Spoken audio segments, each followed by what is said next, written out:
คนอย่ามองเอาแต่ผลสำเร็จมันเด้อจะคิดถึงแต่ยอดมันกว่าสิเกิดความสำเร็จมาได้เนี่ยมันผ่านอีหยังมามากคักแล้วเด้นั่นแหละคือเฮาไปศึกษาอ่านประวัติพ่อแม่ครูอาจารย์หรืออ่านประวัติหมู่พระสงฆ์องค์เจ้าสมัยพุทธกาลเก่าๆประวัติพุทธเจ้ามื้อนี้บ่แม่นว่าคิดเอาแต่ยอดมันเด้อทุกอย่างย่อมเกิดจากเหตุนั่นแหละจังว่าเห็นอัน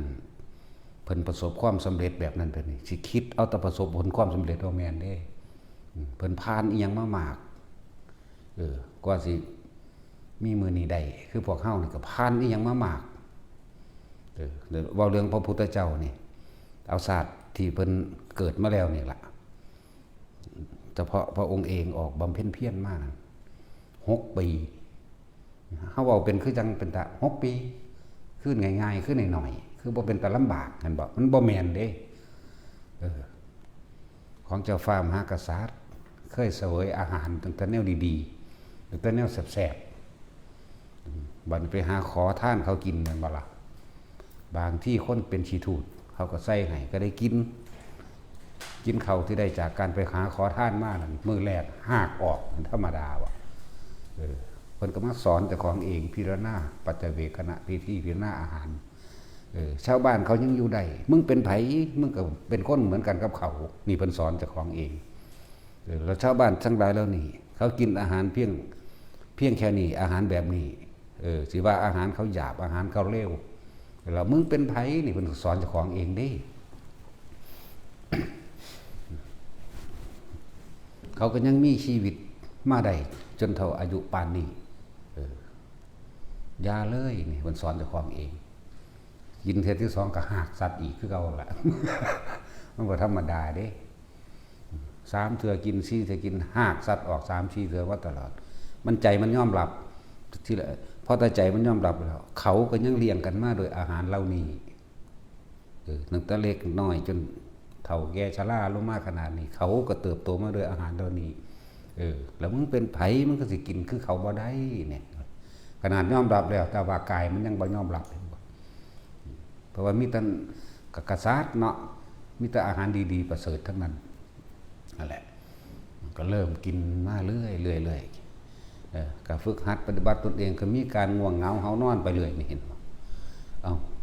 เอาไปมาเห็นโทษแห่งการกินดุตะกี้บ่ได้แม่นกินทีเดียวได้กินตลอด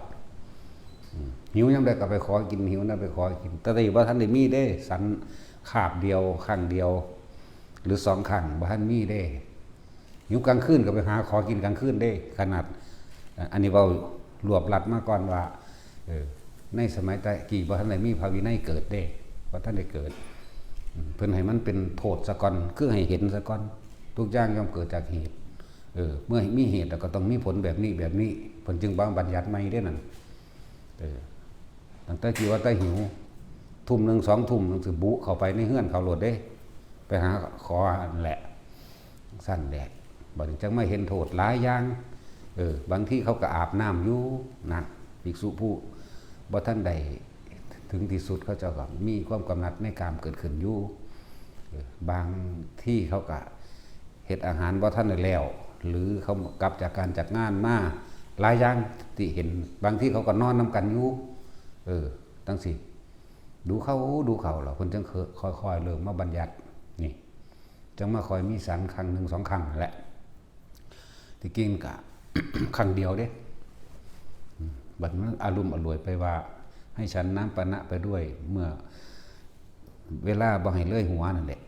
ตะกี้บ่มีเวลาโมงดอกบ่มีโมง มีตั้งแต่กำหนดเอาตาเบ้นเลยเงาไม่พ้นตัวถ้าเงาพ้นตัวเพียง1 องคุรีนี่เป็นอาบัติก็ว่าไปอย่างสั่นตะกี้นี่คือเว้ารัดเอา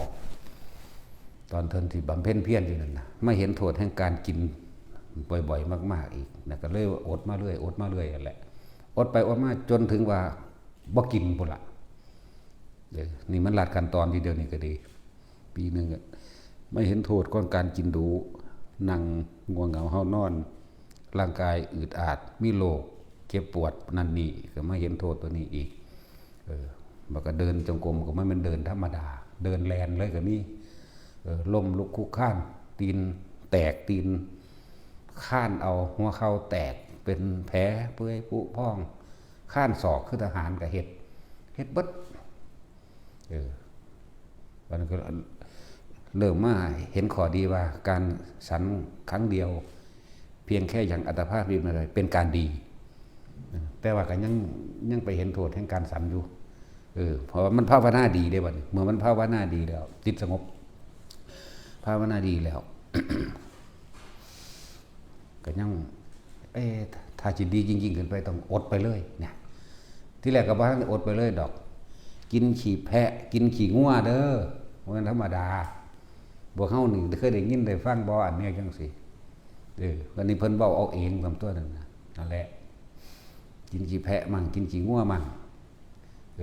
ต่อมาก็เห็นโทษแห่งการกินไหลเข้าเรื่อยๆนั่นแหละเอาไปมาแล้วบ่กินหยังที่แรกก็กินน้ำข้างอยู่ที่ระยศไปมานั่นแหละเห็นเอิ้นว่าเฮ็ดกายลำบากทรมานโดยความสุดโต่งของเพิ่น ทำให้กายนั้นลำบากจนว่าอดข้าวจนว่าเฮาที่เห็นรูปปั้นใบปั้นเหลือต่างๆโครงกระดูกกากซากกันแหละอันนี้ก็ลัดขั้นตอนอีกเทื่อนึงดอกอันนี้เดินจงกรมนั่นนี่ฉันครั้งนึงรู้สึกว่าภาวนาดีก็เลยไปติดตัวนั้นอีกอันนึงมีการเดินจงกรมจนถึงขั้นว่าไปนั่งสมาธิที่ภูเขาหิมาลัย6 เดือนเด้รู้จักว่าบ่ได้นุ่งหยังเด้นั่นมันมีแต่หิมะเด้นั่นน่ะนั่นแหละเพิ่นเริ่มเข้าฌานเป็นเพิ่นก็นั่งอยู่สั่น6 เดือนออกมาก็ว่าบ่บรรลุยังติดนั่นนี่อยู่ ก็นุ่งเสื้อผ้าเตี้ยวนั่นแหละนุ่งนั่งภาวนาอยู่เทิงภูเขาหิมาลัยทนความหนาวได้แล้วทนความร้อนได้ดีเดินตามน้ำเดินตามตะปูที่เขาเลี้ยงไว้เฮ็ดไปเบิดเพิ่นหาวิธีเดินตะปูนอนตามน้ำเอาน้ำมาตั้งเป็นแผงแล้วก็นอนตามน้ำมั่งแล้วก็นอนเอาไฟเผากิเลสมั่งนอนย่างไฟมั่งโอ้ยบ่แม่นธรรมดาเด้อันที่เว้ามาบ่แม่นน้อยๆเด้พวกเจ้า6 ปีเด้อันที่เพิ่นเฮ็ดทรมานตัวเองมานี่เอานั่งสมาธิบนภูเขาหิมาลัยยอดเขาหิมาลัยมัน6 เดือนบ่แม่นบัดนี้ไปย่างไฟอีก6 เดือนนั่นเป็นธรรมดาบ่ไปเดินจงกรมหรือแลนจงกรมอีก6 เดือนยากเรา6ไปเรื่อยจนว่าถึงขั้นว่ามากั้นลมหายใจบัดนี้หาวิธีหยุดลมออกหูปวดม่วนขึ้นถึงหูทะลุสลบสำตายขึ้นนั่นแหละธรรมดาบ่กั้นลมหายใจนั่งสมาธิในน้ำลงไปจับอันนั้นไว้อยู่ในน้ำกั้นลมหายใจในน้ำอีกได้โดนได้คนเด็ดนั่นแหละจากวิธีเข้าฌานจังสันจังสี่หายใจเทินนั่งในน้ำได้เป็นมือคนเด้บ่คือเฮาเด้แต่เพิ่นเข้าซะก่อนหายใจทีเดียวแล้วเพิ่นจังลงไปนี่แนวนี้ก็บ่ได้มีผู้ใดละเอียดละออปานใดนะแต่เพิ่นเฮ็ดแบบนี้จริงๆนั่งสมาธิในน้ำนั่นแหละเพิ่นทดสอบเพิ่นทดลองหลายแบบอันไปโอมเหมือนกับโอมมิลิ ขึ้นในหนังนั่นแหละขึ้นในซีรีส์นั่นแหละเข้าไปอยู่นำกับเขาไปเฮ็ดอันโอมหรือว่าขอหรือว่าองค์การแช่งน้ำมื้อนี้ก็ไปรวมกับเขาเบิ่งนั่นแหละจังเข้าไปสู่อันอาราลดาบทและอุทกดาบทนั่นแหละแล้วก็จังไปรู้จักว่าอ๋อนี่ฌาน4เป็นแบบนี้อรูปฌานเป็นแบบนี้นี่จังค่อยมาบำเพ็ญตนเองโดยการอดเข่าหิวเข่าอดเข่าจนว่ามาสลบนอกลมลงนั่นแหละแล้วจังมากินเข่าใหม่นั่งสุชาดารับใส่เพิ่นมาหลายศาสตร์แล้วล่ะนั่งสุชาดาเป็นลักษณะคือแม่หรือว่าเป็นแม่เลี้ยงมาหลายศาสตร์แล้วก็เลยศาสตร์นี้ก็เลยมาอุปถัมภ์คำสู้กันอีกคือเก่านั่งเคยรับใช้เพิ่นมาตลอดนั่นแหละที่มีผู้อุปถัมภ์มาตลอด ก็เลยบำรุงร่างกายแข็งแรงดีแล้วก็มาระลึกนึกถึงตอนที่ไปแลกหน้าขวัญหมู่นั่ง สนมนั่งถาดทั้งหลายก็เอาไปปล่อยไว้ห่มบ่าอากาศก็ดีห่มไม้ก็ดีเย็นดีก็เลยนั่งสมาธิอยู่ในฌานสี่นั่นแหละไประลึกนึกถึงตอนนั้นขนาดบ่ายสองบ่ายสามไปแล้วห่มไม้นั่นนะมันก็บ่ค่อยไปตามดวงตะวันห่มมันบ่ค่อยไปตามตะวันบ่ไปตามนั้นก็เลยมาลึกถึงอันนี้นั่นแหละจังว่าจังค่อยๆในการที่สิฝึกหัดตนเองเพิ่นก็ระลึกไปบ่ได้แม่นมีพิน3สายมาดิดให้ฟังเด้อคนละเรื่องคนละโลกกันเด้ออันที่เขาวาดไว้ในหนังบางซีรีส์บางเรื่องนั่นน่ะก็ว่าเทวดาแปลงมาดีดพินให้ฟัง3สายนี้ตึงเกินไปขาดสายนี้ย่างเกินไปบ่ได้ต้องพอดีนี่บ่แม่นเด้อบ่เป็นเรื่องจริงเด้อนั่นแหละหรือในอันยังอีกล่ะที่เขามาว่าเทวดามาดีดพินให้ฟังอย่างบ่แม่นเพิ่นระลึกนึกถึงเพิ่นระลึกโดยตัวพระองค์เองนั่นแหละแม้กระทั่งเทวทูตทั้ง4จังซี่ก็บ่แม่นเทวดามาแปลงเด้ก็ตั้งแต่เริ่มสิออกบวชไปเห็นนั่นก็ไปเที่ยวธรรมดาก็เห็นคนธรรมดานี่แหละเห็นคนเกิดแว่อยู่นั่นน่ะก็รู้จักแล้วเห็นคนแก่ก็รู้จักแล้วเห็นคนเกิดแก่เจ็บก็เห็นคนตายเขาเผาตายนี่บ่แม่นเทวดาแปลงเฮ็ดเด้เด้อคนระดับเป็นคู่ของมนุษย์และเทวดาแล้วจังได๋สิเทวดาสิมาสอนได้เดี๋ยวนี้แม่นบ่ล่ะเนี่ยไปคิดถึงความจริงหมู่นี้นำ ไปเห็นกับพวกฤาษีชี้ไพ่น่ะนั่งอยู่ห่มไม้มันก็เหลียวเห็นธรรมดานั่นแหละบ่แม่นเทวดาอินทร์มาแปลงดอกเบิ่งแล้วโอ้อันนี้คือสงบดีแท้เนี่ยจึงเกิดความระลึกได้ในใจของเองกับตั้งแต่ชีวิตของเพิ่นเริ่มเป็นเจ้าชายมาเลยต้องไปเรียนหนังสือต้องไปหลายอย่างล่ะต้องตีลั่นฟันแทงต้องลบต้องตีต้องฆ่าต้องนั่นนี่หลายอย่าง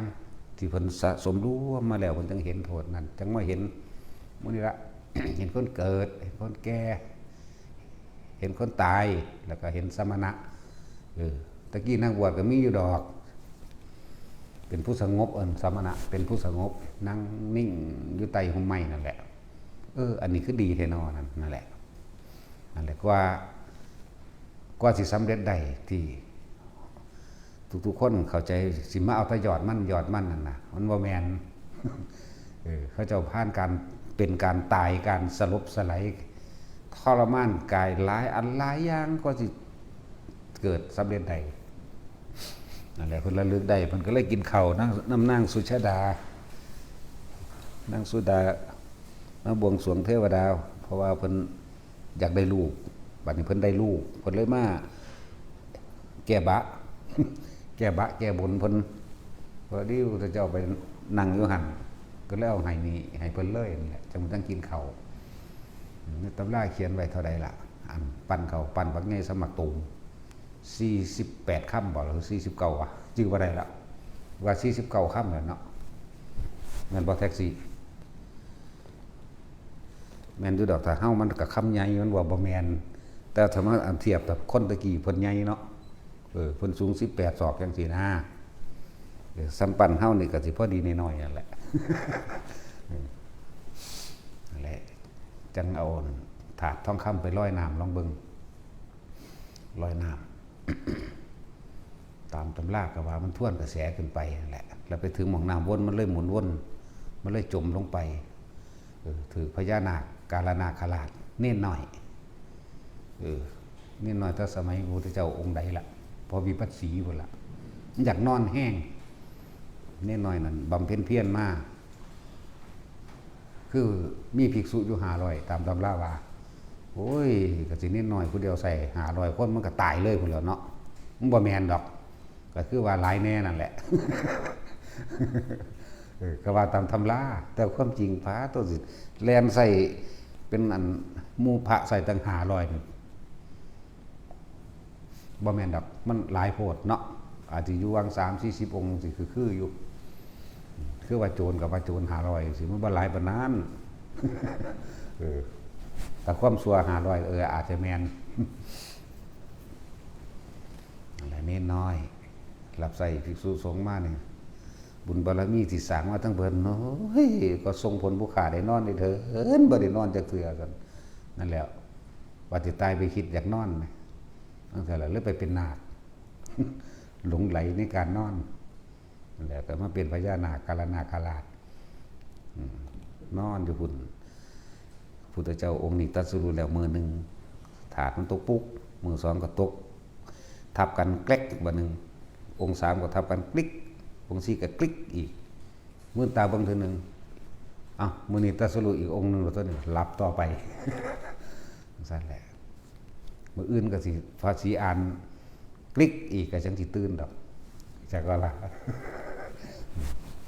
ก็มืออื่นเขาว่ามันมืออื่นเฮาไหมเนาะนั่นแหละพูดถึงว่าเพิ่นบ่แม่นว่าสิสำเร็จมาแบบง่ายๆเด้นี่บอกโอเคครับปัจจุบันบ่ทันได้บอกอดีตที่ล่วงเลยมากประมาณบ่ได้เด้ล่ะนั่นแหละจังว่าเพิ่นมากินข้าว48ค่ำนี่แหละหรือ49นี่แหละร้อยถาดอธิษฐานถาดแล้วก็นายอันยังละพร่ามเอาหญ้าค่ามาถวายแล้วก็อธิษฐานย่างรอบมุมนั้นมุมนี้ไปเรื่อยล่ะก็สิสำเร็จได้หญ้าค่าอธิษฐานบารมีให้แท่นนั้นเกิดขึ้นว่าซ่านอะไรพอตะขึ้นล้างหน้าล้างตาอาบน้ำนี่แล้วตกเริ่ม5-6 โมงมากก็อาบน้ำอาบทั้งเรียบร้อยก็อธิษฐานบารมีเองเพิ่นเองนั่นแหละเลือดและเนื้อกระดูกและหนังสิตายแหลกเป็นผุยผงเพียงใดถ้าพอตรัสรู้สัมมาสัมโพธิญาณสิบรรลุจากที่นี่นั่นแหละตัดสินใจปันแม่นยังมั่นคงดีแล้วสละตายแล้วก็สิสำเร็จได้ปะเนี่ยยังมามีนิมิตม่านอีกอยู่ได้พญามิตรสวัสดีม่านกับหมู่บริวารทั้งหลายบ่แม่นเทวดาธรรมดาเด้สิมาก่อกวนกันได้เรียกว่าต้องเป็นระดับแบบเคยบำเพ็ญบารมีแบบเดียวกันมาได้จังเสมอกันจังก่อกวนกันได้นั่นแหละส่วนมิตรวัสวัตตีม่านนั่นนะเคยเป็นหมู่กันมาเรื่อยๆดอกเขาเจ้าเกิดมาเป็นหมู่กันเซลกันมาเรื่อยๆบ่ได้คอยทะเลาะเบาแวงมาทะเลาะเบาแวงกันศาสตร์นึงจะเกิดเป็นคนเลี้ยงม้าเป็นคนเลี้ยงม้าเจ้าหญ้าป้องมันก็ได้พวกละ2 ศอก 2 หมัดใหญ่2 หมัดใหญ่พอดีพระปัจเจกต้องการเอาหญ้านี่ไปท่ากันกับฉีง่วฉีควายเพื่อจะเป็นฝามุ่งกุฏิเพิ่นก็ลอยลงมานี่พุทธเจ้าเฮาก็เห็นก็เลยฮู้จักในความปรารถนาว่าเพิ่นขอหยังก็เลยถวายของกับของเอง2 หมัดใหญ่แต่ของหมู่ก็มี2 หมัดคือกันทั้งเบาให้หมู่นั้นปวดท้องทายแรงเข้าป้าไปทาย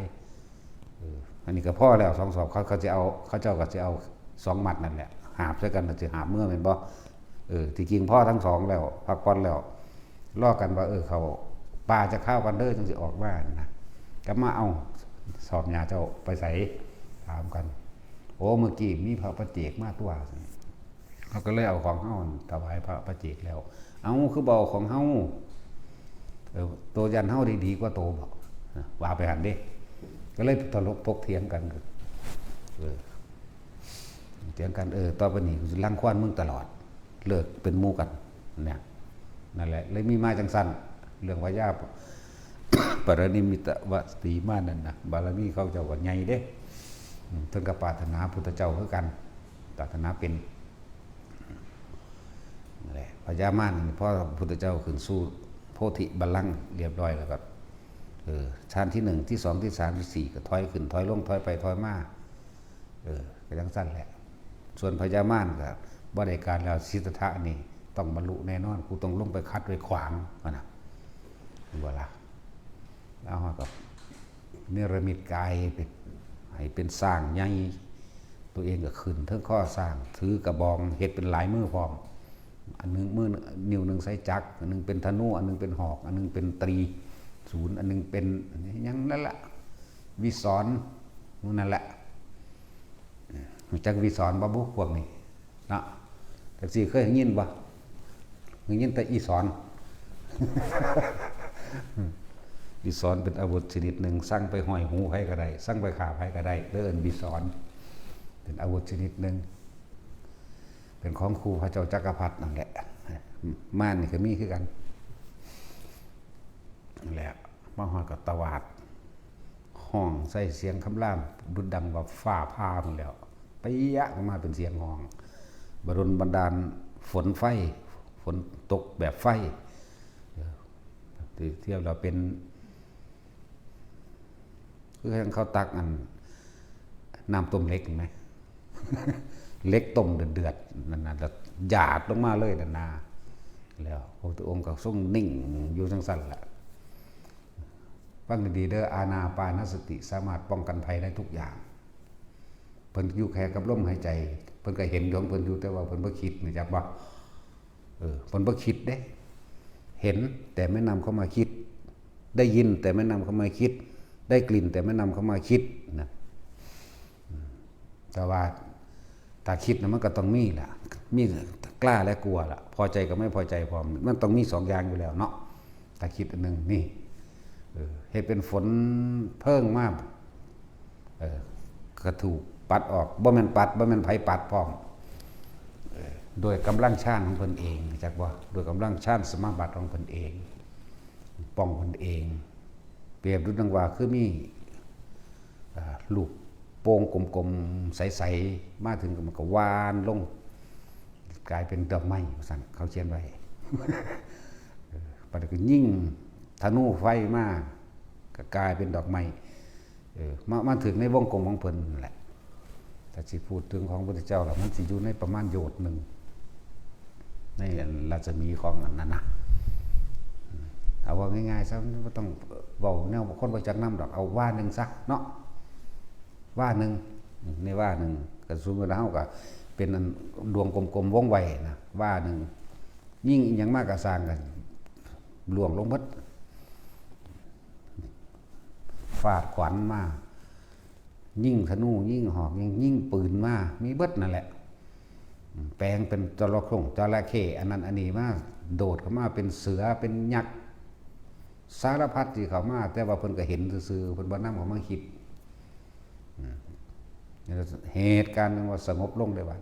คุยกันเถียงกันเรื่องโพธิบัลลังก์นี่บ่สมควรแก่เจ้ามนุษย์ธรรมดาสิทธัตถะบัลลังก์นี่สมควรแก่เฮาสั่งสมบารมีมากก็เพื่อสิบัลลังก์อันนี้ก็เถียงกันบัดนี้ก็เอาผู้ใดเป็นพยานก็เจ้าของมีหมู่หลายเนาะม่านมีหมู่หลายเด้เนาะจักบ่ล่ะม่านนี่มีหมู่หลายเด้คนดีมีผู้เดียวแหละม่านนี่หลายแท้ๆผู้ใดเป็นพยานก็ยกมือเฮ้ขึ้นนำกันนั่นสั่นแล้วแต่ว่าก่อนเดี๋ยวว่าก่อนสิอธิษฐานโพธิบัลลังก์ก่อนจนถึงขึ้นสู่โพธิบัลลังก์ก่อนไม่บอกละตอนเดี๋ยวด่าพระอินทร์ก่อนเพิ่นอธิษฐานโพธิบัลลังก์แล้วหมู่พวกเทพเทวดาอินทร์พรหมทั้งหลายมาอารักขาเด้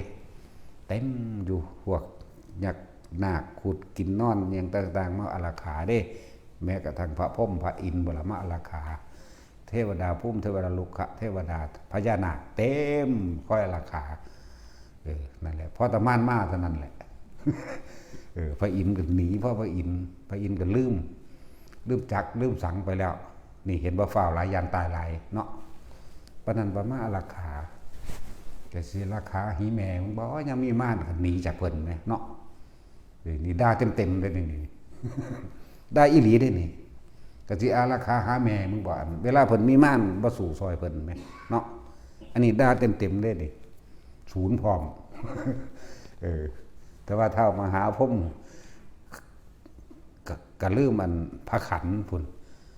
ลืมพระขันลืมยังแน่ละหนีไปไผไปมั่นพวกลืมธนูก็ลืมถ้าว่าพญานาคก็แหวกดินหนีลงไปในดินพุ่นพวกกินนารีกินนอนก็หนีเข้าสู่ภูเขาของไผของมันบ่ไงดังนั้นแล้วก็สิอาราคาหาโคตรพ่อโคตรแม่สู้บ่ถ้าสู้เป็นนั่นเนาะนี่ด่าจริงๆเด้ด่ามันสะเทือนไปเลยมันตะศูนย์บ่ซั่นนั่นแหละจนนั่นแหละเดี๋ยวด่าอีกจังน้อยก่อนพวกอันยังวิษณุ แล้วกระทั่งพระสยามเทวาธิราชหนีขึ้นไปสู่วิมานของตนเด้แต่ไปเปิดพระแก่เบิ่งจักน้อยว่าซั่นญาณปานนั้นบ่เนาะแล้วก็เอามือมาบังเฮ็ดที่พี่เบิ่งนี่แหมพวกเฮาสิเฮ็ดจังสิเบิ่งก็ได้ไผสิสู้เอ้าไผสิสู้นะโอ้ยญาณเพิ่นก็สิเป็นแม่มันยังสิไปอารักขาเนาะเฮ็ดมือห่างๆจักน้อยนะจอบเบิ่งนั่นนะเบิ่งดูไผสิสู้นะโอ้ยกูสูนคือหยังแต่เว้าเรื่องนี้มาแหละยักษ์หน้าขุดคนท่านกุมพันทางใดหนีเบิดยักษ์เขาว่าเก่งหลายเก่งหาพ่อหาแม่ลืมหอดกระบองไหมเหาะหนีไปสู้เขาไว้ปุรบันพุทธของเพิ่นไหมยักษ์ตัวนั้นลืมกระบองเบิ่งว่านะนั่นแหละจังว่าเฮาบ่ย่านแมงหยังยักอย่างถึงก็นึกถึงบารมีของเพิ่นเองดอกบัดนี้เถียงกันครับนี่แหละเถียงกันกับหมู่พญามารมีบริวารนับประมาณบ่ได้เท่าใดโกรธเด้นั่นน่ะเถียงไปเถียงมาเพิ่นก็นึกถึงบารมีที่เพิ่นเคยสร้างท่านไว้นั่นแหละที่ว่าอายันตุพลโตอิทะทานะศีละเนกขัมมะปัญญาวิริยะขันติสัจจะอยุธานะเนี่ยเมตตาเมตตาจนถึงอุเบกขาอาวุธานีตุนั่นแหละตั้งเกิดกลายเป็นนั่นแม่ธรณีมวยผมว่าซั่นมันบ่แม่นแม่ธรณีเด้รู้จักบ่ขนาดพระอินทร์พระพรหมก็ยังเหาะหนีไหมลืมหอกลืมดาบลืมตรีลืมไตรศูนย์ลืมวิศรลืมลูกแก้วลืมจักรแม่นบ่ท่านนั่งเท่านี้เป็นไผเลยมันก็สิเก่งแท้บารมีของพระองค์เองเด้นั่นล่ะนั่นแล้วตั้งแต่เพิ่นเกิดสวัยชาติเป็นพระโพธิสัตว์เพิ่นบ่เคยเอิ้นเทพเทวดาอินทร์พรหมทั้งหลายมาซอยเด้ศึกษาเบิ่งดีๆเด้อสิไปนึกถึงอันสิ่งศักดิ์สิทธิ์ทั้งหลายเทวดาต่างๆพรหมต่างๆนั่นนี่ต่างๆมาซอยบ่เคยมีเด้ฟังดีๆศึกษาเบิ่งผู้ใดอยากรู้จักมีแต่นึกถึงบารมีที่ตัวเองเคยกระทำไว้นั่นแหละบุญทั้งหลายจึงเกิดกลายเป็นบุญญาลิตเกิดมาปกป้องของเองอันนี้เป็นสิ่งที่เหนือทั้งปวงเลยบุญญาลิตเป็นนึกถึงท่านมั่งนึกถึงศีลมั่งนึกถึงเนกขัมมะเคยบวชเป็นฤาษีเท่านั้นเท่านี้ว่าไปนึกถึงปัญญาที่เคยซอยเหลือคนบ่ให้ถูกงูกัดมั่งว่าปัญญาบารมีหลายศาสตร์เด้ที่ซอยอิตาภาพเถ่าบ่ให้ถูกงูกัดเอาเมียเด็กน้อยเขาขีดตัวไปตายว่าจักว่าโอ้ยบอกไปก็เพราะสำนันละว่าบอกบ่มีมูลฐานจักหน่อยเลยบ่มีพื้นฐานจักหน่อยบอกไปดิเนาะ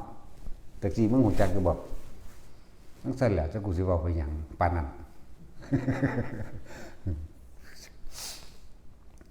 นั่นแหละกว่าสิสำเร็จเฮามาเว้าถึงว่ากว่าสิสำเร็จเป็นคนผู้หนึ่งกันมาได้คือกว่าสิสำเร็จเริ่มจากหนึ่งกันมาได้พระธรรมดาโดยบารมีของพระองค์เองแหละมันจึงเกิดเป็นอันที่ว่านั่งธรณีอย่างนั้นนะจึงเป็นน้ำพัดปัตนาการมูพญามารทั้งหลายแตกหนีออกไปเองนะโดยบารมีเพิ่นเองบ่แม่นเทวดาซอยบ่แม่นพระอินทร์พระพรหมซอยพระอินทร์ก็หนีลืมหอดจักหอดหอกวิษณุเทพบุตรลืมธนู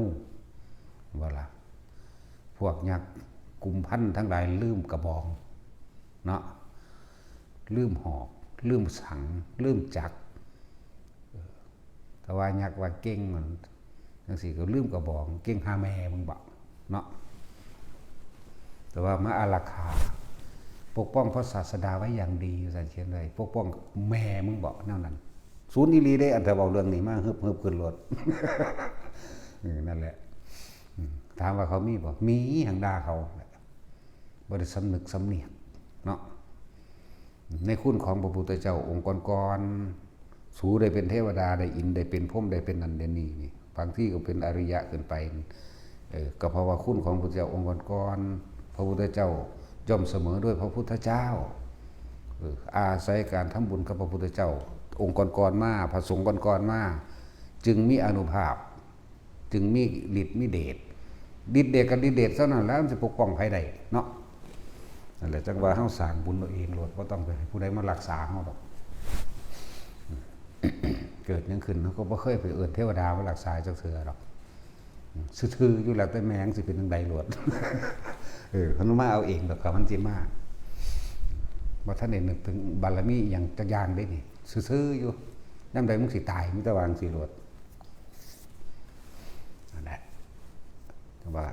กว่าสิถึงความสำเร็จได้บ่แม่นประถือเอาตะยอดตะปลายมัน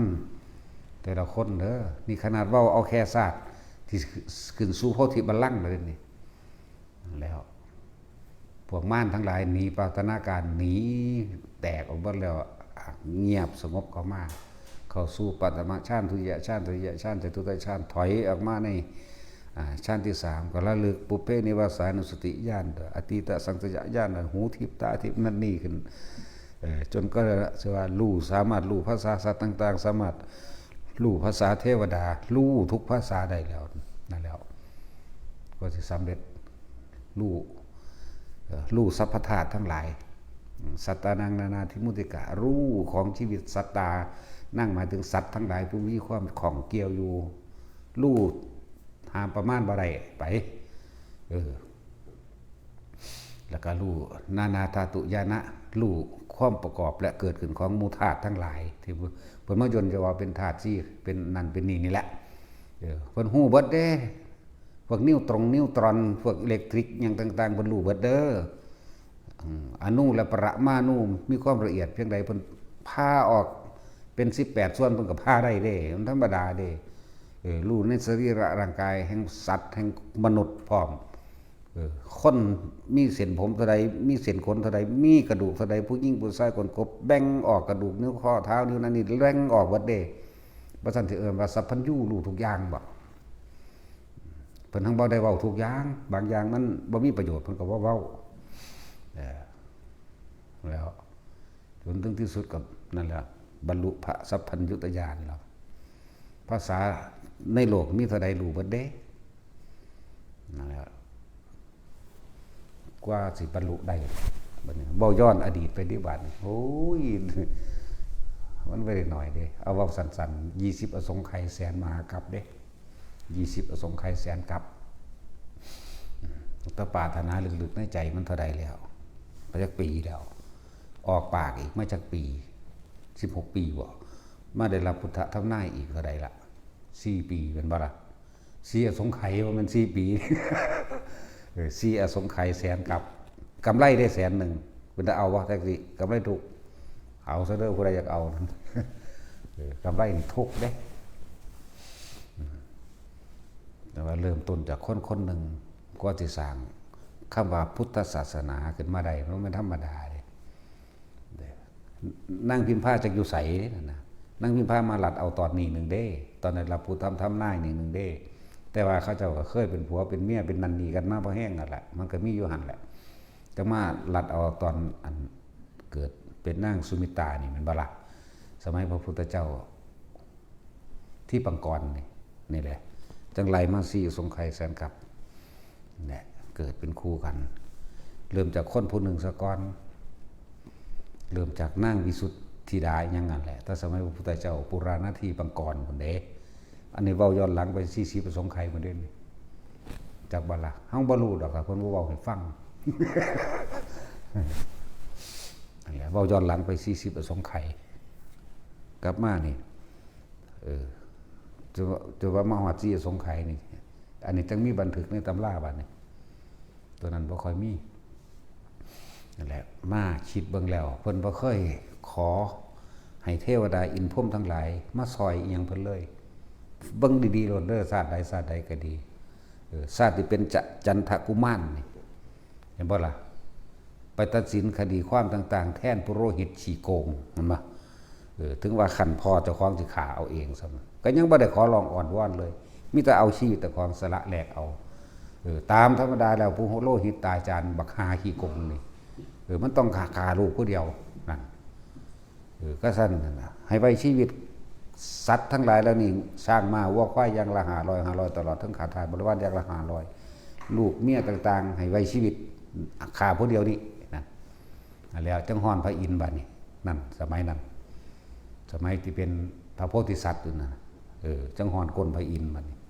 พระอินทร์จังแปลงเป็นยักษ์มาถือกระบองใส่แต่บ่ได้เอิ้นมาเด้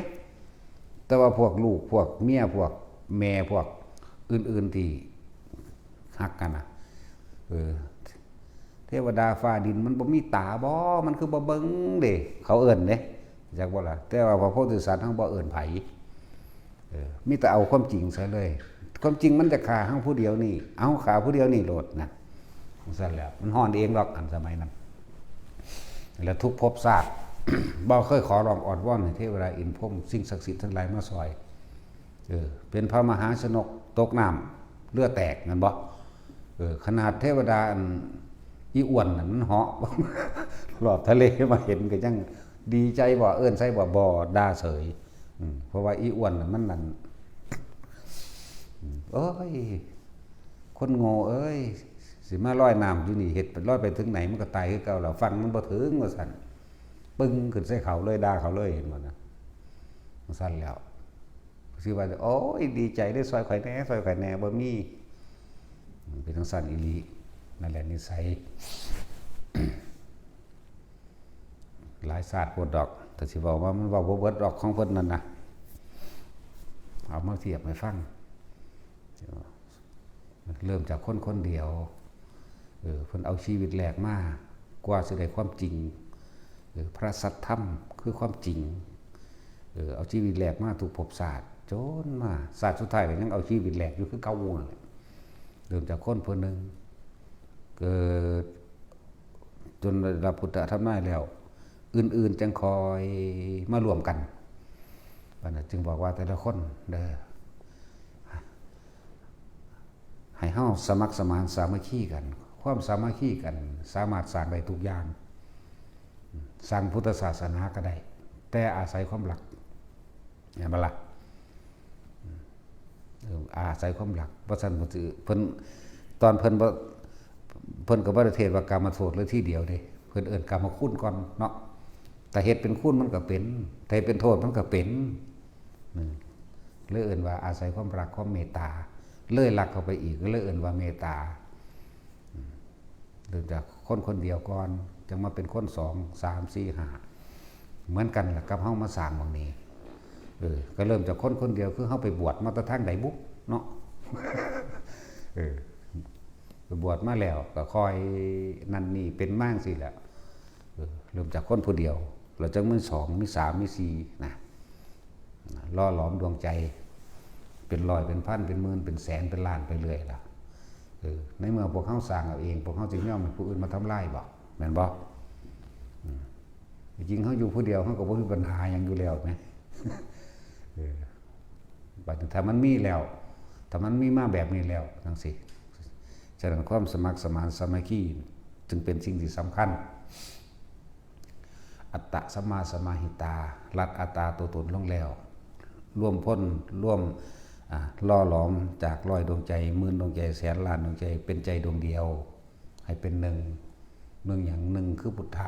หนึ่งอย่างหนึ่งคือธรรมะคืออาศัยพุทธะผู้รู้พาไปอาศัยธรรมะคือความจริงพระเดินกระทำตามแต่ก็ล่ะเฮาสิยอมให้ผู้อื่นมาทำลายเฮาบอกว่าเฮาเป็นผู้สร้างแม่นบ่ล่ะอะไรจึงว่าความสามัคคีอัตตะสัมมาสมาหิตาลดอัตตาตัวตนโดยความเห็นของตนออกเสียก่อนแล้วพึ่งประชุมกันเป็นเนืองนิดปรึกษาซึ่งกันและกันอันนี้ปัญหานี้แก้แบบไหนไม่ใช่เอาชนะเข้าใจป่ะในบกหมู่คณะเดียวกันที่มันบ่ไปถึงไหนเพราะว่าทะเลาะกันก่อนในหมู่คณะเดียวกันเหมือนกับเพิ่นบ่ไว้นั่นแหละคนที่ทำลายพุทธศาสนาใดบ่แม่นคนนอกบ่แม่นศาสนาอื่นเป็นศาสนาเดียวกันอุบาสกอุบาสิกาภิกษุและภิกษุณีเห็นบ่ล่ะซั่นล่ะเอาลองเบิ่งเหนียวแน่นปฏิบัติธรรมเบิดบ้านเอาผู้ใดสิมาสู้ได้เอาเนาะแม่นบ่ล่ะอันนี้ผู้เฮ็ดผู้บ่เฮ็ดผู้เฮ็ดก็บ่ว่าหยังผู้บ่เฮ็ดที่มันว่าเนี่ยเลยเป็นทะเลาะเบาะแว้งกันเลยเสื่อมลงจากบุคคลเริ่มต้นก็เริ่มจากบุคคลคนหนึ่งเสื่อมก็เสื่อมด้วยบุคคลเหมือนกันเข้าใจว่าล่ะเริ่มต้นเหมือนพระพุทธเจ้าเฮาออกบวชนี่เริ่มต้นมีนักบวชผู้เดียวก่อนนี่เพิ่นสำเร็จแล้วมันก็แสดงออกไปนี่ก็จังคอยหลายขึ้นอันที่เสื่อมก็เสื่อมจากยอดคือกันลงมาเป็นธรรมดาแนวมื้อนี้ แต่ว่าปัจจุบันนี้เขาก็ต้องสามัคคีกันล้อล้อมดวงใจแม่นสิล้านดวงก็ให้เป็นหนึ่งรู้ซึ้งถึงพุทธะรู้ซึ้งถึงธรรมะเข้าใจว่าล่ะหมายถึงเป็นผู้รู้ผู้ตื่นผู้เบิกบานเดินตามความเป็นจริงตะวันนี้ธรรมดานั่นแหละคนปฏิบัติธรรมจริงๆแล้วพอบ่ได้ไปยืนยันตัดสินกับไผดอกเนาะว่าจะไปยุ่งเรื่องของไผบ่จะเอาชนะกับไผบ่ไปรังแกข่มเหงไผไม่ทำร้ายเบียดเบียนผู้ใดผู้หนึ่งเสียชีวิตและทรัพย์สินตลอดทั้งมนุษย์และอมนุษย์ทั้งหลายบ่เบียดเบียนอยู่แล้วนะแต่ว่าเฮาถูกเบียดเบียนเฮาก็ต้องป้องกันตัวเป็นธรรมดาตัวเนาะนั่นแหละพอแห้งอยู่เด้ ความอดความทนโดยไม่ต้องทนแต่ว่าความจริงมันก็เลย แต่ว่ามันเห็นว่าควรไม่ควรก็จะนำสั่งนำผ้าขึ้นมาใดควรหรือบ่ควรสิ่งใดของบางอย่างก็ต้องจัดการตัวคือการโต้เถียงเพียงแค่ว่าแต่คนธรรมะกับคนธรรมะบ่แม่นเถียงเพื่อเอาชนะหรือแพ้เด้เพื่อให้ลงเหตุผลซึ่งกันและกันเพื่อให้เข้ากันได้ใจว่าล่ะบ่แม่นคนชาวโลกมันเอาชนะกันเรื่องน้อยๆแค่เงินทอนบาท1 2 บาทมันผิดใจกันมันฆ่ากันได้เด้แม่นว่าล่ะแค่เรื่องอันเห็นนักกินบ่ถูกใจนี่ครอบครัวเดียวกันยังฆ่ากันได้เนาะรักบักม่วงก็รักบักฮุงอันกระดันกันจริงๆมันก็ยังฆ่ากันได้ซ้ำรักหน่อใหม่ซ้ำอย่างอื่นมันฆ่ากันได้ไหมบางที่ดูแม่นรักซ้ำมาเข้าใจผิดก็มีนั่นแหละจังว่าทุกคนสมัครสมานสามัคคีแม้แต่เรื่องของธรรมะแท้ๆก็ยังมีมัคคะสมังคีธรรมศีลสมาธิปัญญารวมกันเป็นหนึ่งจากว่าล่ะสิว่ายังกับคนก็ต้องใส่มัคคะสมังคีเหมือนกันแต่ว่าเป็นอัตตะสัมมาปณิทิจะตั้งตนไว้โดยชอบธรรมดีแล้วละอัตตาตัวตนออกจึงอัตตะสัมมาสมาหิตามันประชุมกันนิดเพื่อความตั้งมั่นในธรรมสมาหิตาเขาใจว่าสมาหิตาเอาธรรมเป็นที่พึ่งเอาธรรมเป็นเกาะเอาธรรมเป็นที่เดินตามเอาความจริงแล้วก็จะสำเร็จขึ้นมาได้มันเป็นธรรมดาคือเขาเห็ดอยู่เดียวนี้เริ่มต้นแรกก็ไม่เก็บโคนเนาะจะร่วมกับทางป้าไปทางนั้นทั้งไห่ทั้งมีดก็มีตั้งแต่สนิม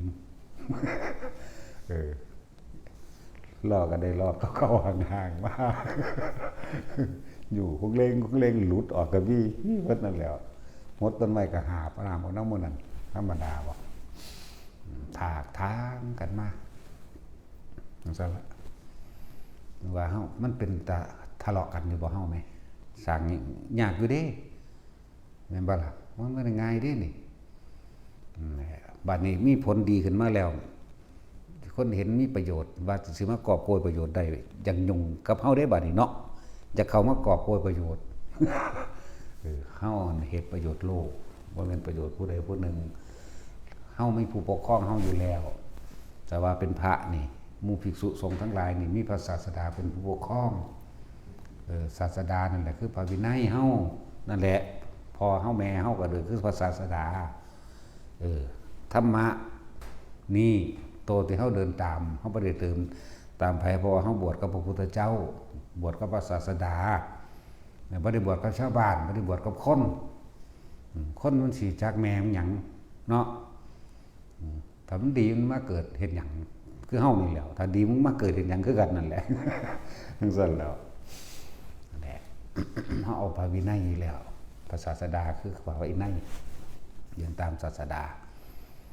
พระศาสดาก็บัญญัติหนทางแห่งความหลุดพ้นไปแล้วคือว่าธรรมผู้ใดเฮ็ดได้กับผู้นั้นก็เป็นพระสงฆ์กันแหละพุทธธรรมสงฆ์เป็นหนึ่งเดียวกันก็เป็นมรรคสามัคคีธรรมพุทธธรรมสงฆ์แยกกันบ่ออกศีลสมาธิปัญญาก็แยกกันบ่ออกนั่นแหละมรรคสามัคคีธรรมมรรคมีองค์8ก็แยกกันบ่ออกโพธิปักขิยธรรม37อย่าง37หมวด8ละ37อาการแยกกันบ่ออกเป็นอันเดียวกันเบิดนั่นแหละแต่เฮารู้โดยทั้งหลายทั้งปวงเรานั่นมันก็อยู่เหนือทั้งปวงใดดอกเหนือธรรมท่านแต่ผู้ใดถึงแล้วก็เข้าใจดอกว่าจิตหนึ่งคือหยังว่างคือหยัง ถามเรื่องจิตหนึ่งว่า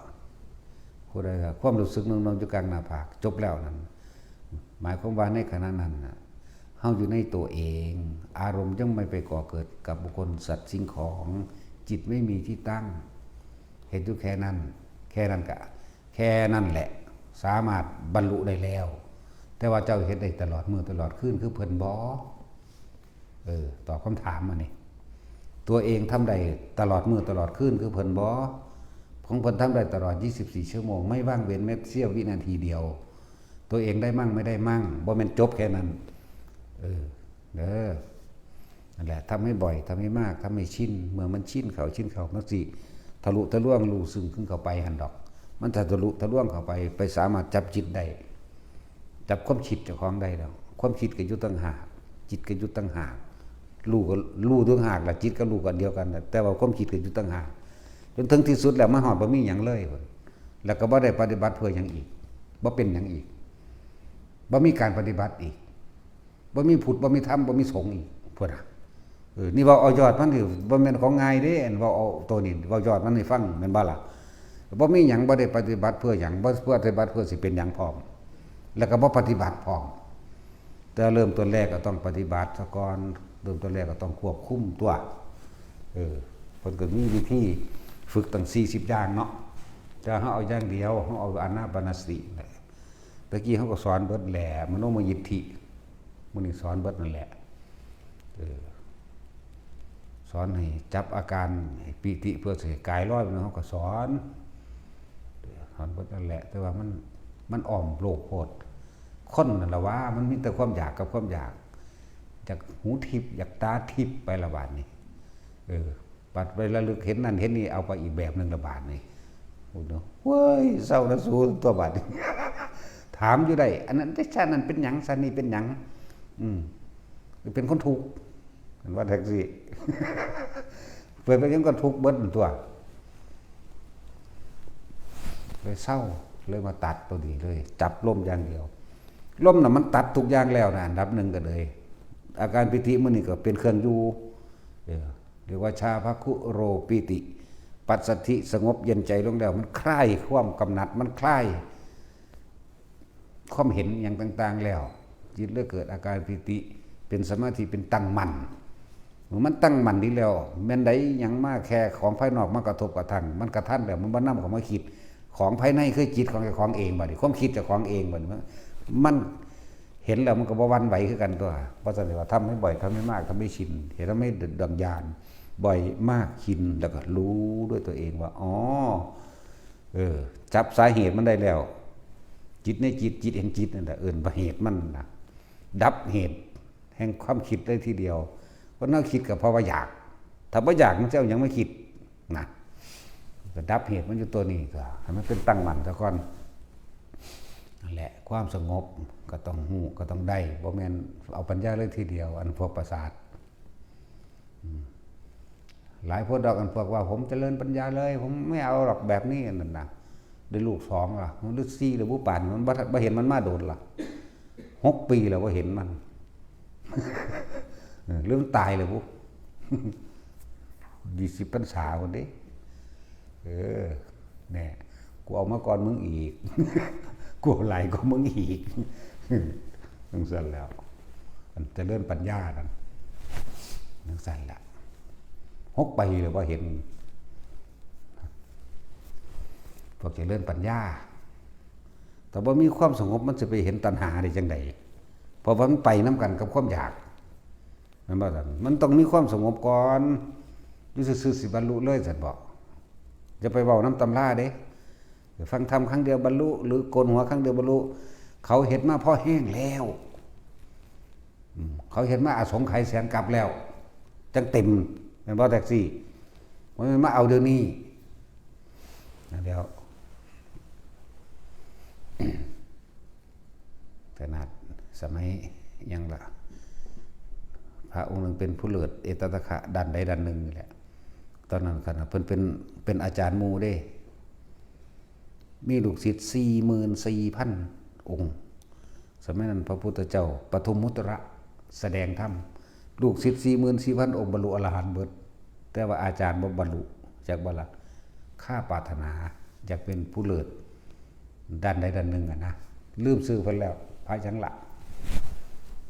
นั่นนะเพิ่นก็บรรลุแล้วครับพระพุทธโคดมนี่แหละนั่นทั้งสั้นแล้วแต่ฟังธรรมเทียเดียวเราบรรลุนะเลิศทั้งยังดอกลืมแล้วก็หลายองค์ก็ดอกฟังธรรมทีเดียวบรรลุไหมเนาะจื้อสื่อก็ว่าได้คือจังสามเณรหมู่นี่แหละเขาเจ้าก็บรรลุโลดเนาะมันบ่แม่นเอาง่ายๆแบบนั้นเด้มันเขาเจ้าเฮ็ดมาเพราะแห้งโลดเด้1อสงไขยแสนกับเบิดนั่นแหละจักว่าล่ะหมู่สาวกทั่วไปก็ดีแต่ว่าสาวก2องค์คือพระโมคคัลลาสารีบุตรนี่2อสงไขยแสนกับเด้อเข้าใจว่าล่ะทอกันกับพระปัจเจกที่พูดถึงล่ะพอกันกับพระปัจเจกก็2อสงไขยแสนกับพระโมคคัลลาสารีบุตร2อสงไขยแสนกับนั่นแหละเป็นจังซั่นหมายถึงลงมาบุกมาลุยได้นี่ที่ลงมาถูกมายากนี่จักว่าผู้ลงมาถูกมาคู่ยากคือกันคือนั่งพิมพ์ผ้านั่นแล้วจังซั่นแล้วนั่งพิมพ์ผ้าแต่ละพุทธธรรมนายมาพร้อมกันเลยนั่งสุมิตานั่นแล้วเพิ่นเขาเจ้าสำเร็จแล้วเขาเจ้าจังเว้าที่หลังเด้อเข้าใจบ่ล่ะที่จริงเพิ่นตอนเพิ่นบรรเพ็ญอยู่เพิ่นบ่ได้กำหนดว่าเท่านั้นวันเท่านี้ปีเท่านี้สงไขยเด้ทำไปเรื่อยๆไม่ได้กำหนดระยะเวลาเข้าใจบ่นี่บัดนี้เขาเจ้าสำเร็จแล้วเขาเจ้าจังมาบอกกำหนดเวลาให้เบิ่งซื่อๆพ่อได้ประมาณการเขาเจ้าบ่กำหนดดอกให้ไปเรื่อยๆคือกินข้าวนั่นแหละมึงกะไว้อยู่ว่าแท็กซี่10ค่ำจังสิอิ่มเอา12ค่ำจังสิอิ่มกะไว้อยู่ว่ากินไปเรื่อยๆได้จังอิ่มนี่เกิดความรู้สึกอิ่มไปโลดเนาะบ่ได้อิ่มทั้งตอนนั้นค่ำเท่านี้ค่ำเด้นั่นแหละแบบนั้นแหละนั่นแหละจังหวะแต่ละคนกว่าจะเฮาจะไปเอาแต่ผลมันสำเร็จให้เฮาเบิ่งต้นเหตุกว่าสิสำเร็จได้เขาผ่านอีหยังมามากเฮานี่ผ่านตายมาพอแห้งแล้วกว่าสิมาจังซี่ฝึกอีหยังก็ฝึกบ้าบินมาพอแห้งแล้วเฮ็ดทดสอบทดลองโดยตนเองเบิดตัวอันตัวแนวผ่านมาแล้วอดเข้าสูงสุดได้49มื้อได้เท่านั้นแหละนั่นแหละอันอด7มื้อ8มื้อ9มื้อ10มื้อนั่นโอ้ยเลียลาดทั่วไปอันนั้นเยอะแยะเดือนนึงมื้อนี้เท่านั้นแหละยังศูนย์คือเก่าอยู่ด่าคนอยู่ก็ด่าคนตัวมันต้องรู้เรื่องเนาะตัดสินคือด่าตัดสินนี่แล้วถ้าด่าหมามันบ่รู้เรื่องมันก็ด่าคนตัวนั่นแหละต้องบอกแต่ละคนว่าให้สร้างเหตุอย่าเพิ่งไปหวังผลมันมีอยู่ในเหตุอยู่แล้วคือคนที่สามารถทรงฌานได้หรือว่าจับจุดอุณาโลมได้แล้วนี่ในขณะนั้นพวกเจ้าถูกหรือบ่ถูกก็ถามตัวเองเบิ่งตัวเนาะตอนที่มันนวงอยู่หัวมั่งอยู่หน้าผากมั่งทุกข์หรือบ่ทุกข์ตอนนั้นจิตเป็นหยังสังเกตจิตเจ้าของหรือบ่เป็นอุเบกขาบ่แม่นบ่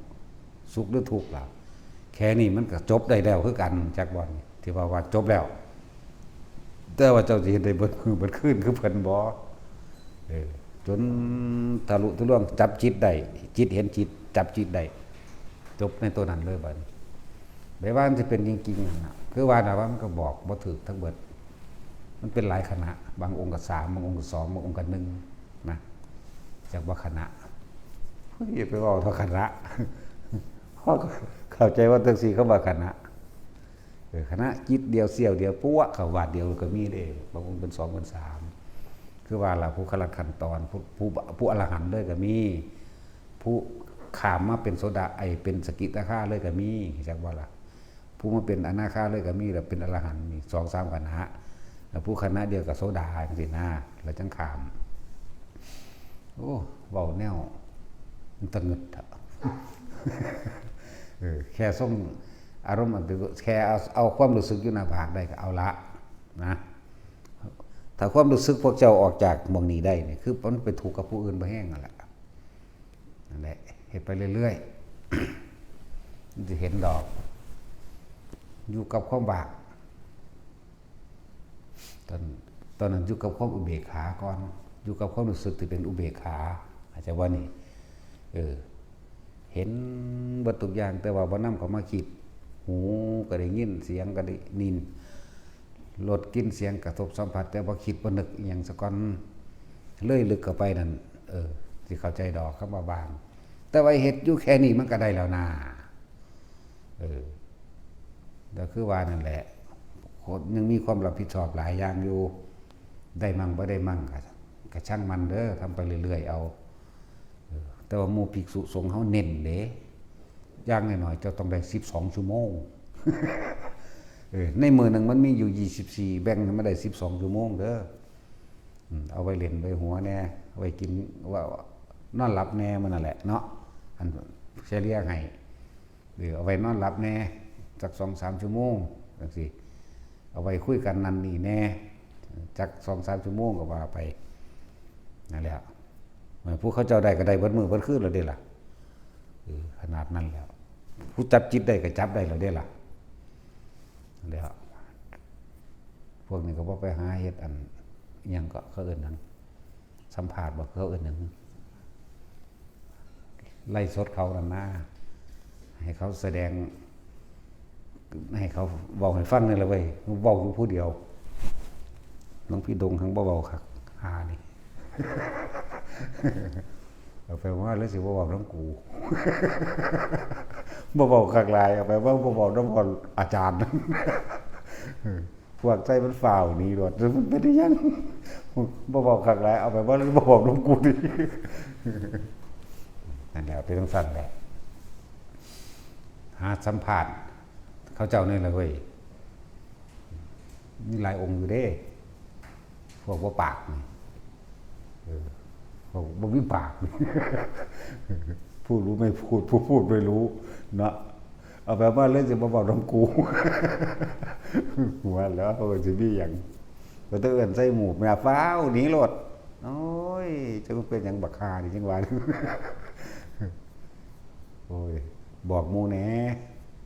แนะนำหมู่แหน่กลุ่มอย่างนี้เลยเด้เสร็จแล้วมันมีอยู่ดอกพวกเขาเจ้าเป็นเขาเจ้าบ่ค่อยปากพวกนี้บ่ปากหลายบ่บอกทั้งหมดทั้งพอนั่นว่าทุกคนเฮ็ดไปอย่าไปคิดเอาแต่ยอดมันเฮ็ดเหตุให้มันถึงมันเป็นของมันเองให้สร้างเหตุให้ดีเหตุคือลมหายใจเหตุคือการจับจุดอุณหภูมินี่นิ่มนวลอยู่บนหัวนี่คำว่าจบแล้วเด้ออันผู้ฟังดูนั่นก็ดีเฮาอยู่ในอุเบกขานี่แต่อยู่ได้จนเฒ่าตายมันก็จบแล้วคือกันอย่างน้อยได้อนาคามีเข้าใจบ่ล่ะอย่างดีได้อรหันต์ตอนใจขาดแต่ผู้เขาเพ่งเล่งของเขาเจ้าอยู่แล้วได้ตั้งแต่พูดละในขณะมีชีวิตเลยบ่แม่นได้ขณะตอนสิ้นใจก็ว่าแม่นสิมาซีเรียสเคร่งเครียดเอาแต่อย่างเดียวดอกเด้อแล้วแต่จังหวะของชีวิตแล้วแต่จังหวะของมันผู้ฟังก็ฟังก็เป็นการปฏิบัติธรรมอย่างหนึ่งแล้วเด้อผู้อ่านก็เป็นการปฏิบัติธรรมอย่างหนึ่งแล้วล้วนแล้วแต่ปฏิบัติธรรมร่วมทั้งเบิดลงมันสิร่วมตรงที่ว่าทรงอารมณ์มันเป็นกุศลเด้รักษากุศลเด้พยายามบ่ให้ความคิดออกไปหาสิ่งที่มันบ่ดีกุศลแปลว่าความฉลาดความเข้าใจชีวิตความเข้าใจความจริงของชีวิตความประคองความคิดบ่ให้ไหลไปตามโลภโกรธหลงมากนั่นแหละคำว่ากุศลว่าสันสิว่าสัพพะปะปัสสะบ่อะกะละนังกุศลสูปสัมปทาบ่สัจจิตะปริโยทปนังนี่เอตังพุทธานาศาสนังพร้อมแหมนี่พระผู้มีพระภาคเจ้าทรงแสดงสั่งสอนอย่างนี้ทุกๆพระองค์จงทำจิตให้ขาวรอบปลอดจากอกุศลทั้งปวงเห็นไหมอกุศลทั้งปวงเห็นไหมนั่นแหละให้ส่งสิ่งที่มันเป็นกุศลกุศลก็คือความฉลาดความเข้าใจชีวิตความเข้าใจความจริงของชีวิตความเข้าใจว่าเฮ็ดอันนี้สิมีประโยชน์แบบนี้มีโทษแบบนี้บ่เฮ็ดนะเป็นประโยชน์แต่คนแบบนี้ต่อสัตว์แบบนี้เฮ็ดนี่เกิดความสามัคคีเฮ็ดอันนี่เป็นประโยชน์นั่นแหละเฮ็ดแล้วมันสบายใจกุศลสบายใจสงบใจ เด็กมีมิตรดีคบมิตรดียังก็ว่าไปนั่นแหละเขามากุศลแปลว่าจังสั้นบุญคือความสงบเย็นสบายใจคือมันยังนิ่งๆอยู่อันนี้สงบเพราะว่ามันปราศจากการขอการคิดอย่างอื่นแล้วว่าคือบุญคือความสงบเย็นบัดนี้เฮาเฮ็ดบุญรู้เขาก็แล้วเป็นบุญกุศลนั่นแหละสองทรัพย์นี่ต่างกันเด้อแต่ว่าก็เป็นของเนื่องกันบุญอันเกิดจากการให้ทานถ้าทานแล้วบ่ขอสงบเย็นนั่นคือความฉลาด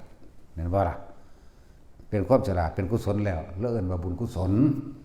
ว่าสันสิว่าขอผลทานบุญกุศลกรรมดีบ่ที่ข้าพเจ้าก็ทำมาแล้วตั้งแต่อดีตตอนต้นจนถึงปัจจุบันณขณะนี้นี่ผลพึงมีแก่ข้าพเจ้าเพียงเท่าใดขออุทิศให้สรรพสัตว์ทั้งหลายไม่มีที่สุดไม่มีประมาณทุกหมู่เหล่าบรรดามีบอกสำนีได้เฮาที่พาเว้าก็อย่างนึงดอกเพราะคนมันโลเลอันแม่ผู้ฆ่าสิได้บาปบ่ได้แล้วในนรกพุ่นมันวิตมันพ้นไปซ้ำใดซ้ำหนึ่งสักก้อนตัวเฮ็ดดูเอามันก็ได้หันตัวนั่นแหละให้ทรงอารมณ์เป็นกุศลพระพุทธเจ้าทุกพระองค์ก็ทรงสั่งสอนมาอย่างนี้สัพพปัตนะอนังกุศลสุปสัมปทานนั่นแหละบัดนี้ผู้สิปฏิบัติมีแนวขึ้นมาอีกแล้วนะขันติปรมังตโปติติกานิพพานังปรมังวัตติพุทธานิหิปัสสะจิตโตปรุปคติสมโนโหติอันปรังวิเหตยันโต